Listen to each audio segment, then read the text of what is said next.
la idea de grabar un disco de manera más o menos académica, leyendo un texto tras otro,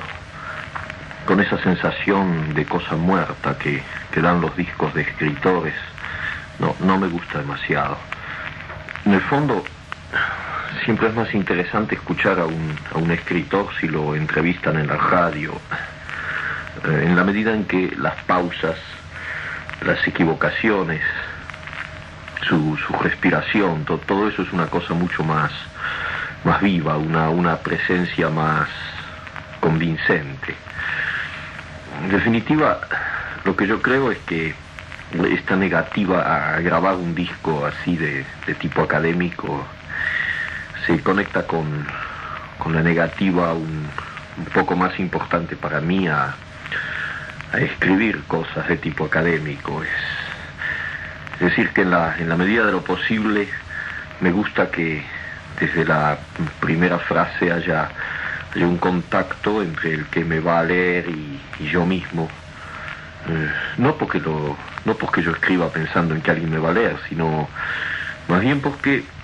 siempre he tenido la impresión de que el hecho mismo de ponerme a escribir significaba de alguna manera una tentativa de contacto, no con personas definidas, no con lectores definidos, probablemente conmigo mismo o con una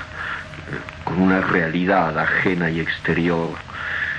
con la que se busca precisamente el contacto para que llegue a ser un poco menos ajena y exterior. La verdad es que tengo muchos discos grabados por poetas y novelistas y siempre me ha molestado eso de sentir que un señor lo sientan en una silla, en un estudio de grabación y él ha preparado ya determinados textos y hay un gran silencio y luego sale una voz así como de la nada, una voz que parece ya muerta y del otro lado habrá un día un señor que comprará el disco y lo escuchará en su casa y será un poco también como si él estuviera muerto cuando lo escucha. Por eso esta especie de introducciones, porque prefiero improvisar incluso en las lecturas que voy a hacer. Más vale leer mal siendo uno mismo que pretender igualar a un buen lector profesional. Y sobre todo porque quisiera sentirme un poco como si estuviera en la misma habitación donde usted oye ahora este disco. Y cuando digo usted no existe para mí. Y sin embargo, vaya si existe, porque usted y yo somos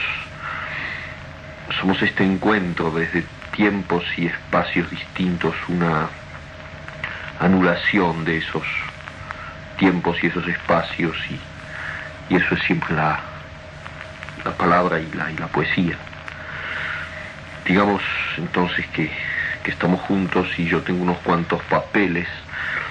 y voy a leer algunos como vayan saliendo. Textos cortos, porque los largos a los 5 minutos de lectura,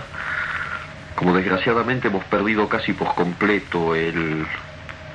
sentimiento oral de la literatura. Los discos de los escritores se empiezan a escuchar con gran atención y respeto y nadie hace ruido al revolver el azúcar del café, pero al cabo de 4 o 5 minutos ese interés decae, primero porque uno casi nunca está solo cuando escucha esos discos, no es como cuando se lee un libro. Entonces hay una impaciencia progresiva que va ganando el ánimo y al final es bastante frecuente que todo el mundo se ponga a hablar, cosa que no me parece nada mal, porque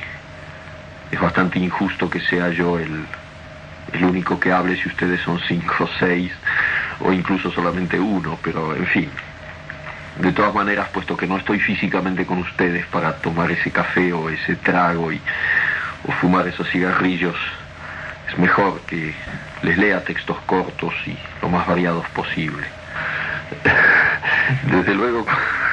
cuando tengo la mala idea de escuchar estas cintas que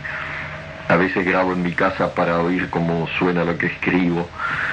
Me doy cuenta de que mi pronunciación del español consternaría a cualquier foniatra. Nunca me olvidaré que cuando vine a París en el año 51, me ganaba la vida como speaker de las actualités françaises, hasta que un día llegó una...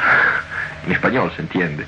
hasta que un día llegó una carta del concesionario de México diciendo que si no dejaban inmediatamente en la calle a ese speaker, ellos se mojaban de las actualidades, con lo cual perdí mi primera y bastante necesaria fuente de recursos de ese momento. La culpa la tuvo, además de mi mala pronunciación, el ingeniero de sonido, porque yo tenía que describir un match de box y me pidió que lo hiciera con gran entusiasmo, como si estuviera en el ringside. Y claro, mi juego me llamaron, el box para mí, ya se sabe. Y entonces me entusiasmé de tal manera viendo las imágenes que el resultado fue que en México no entendieron una palabra y supongo que en la Argentina muy poco y eso me costó el empleo. En fin,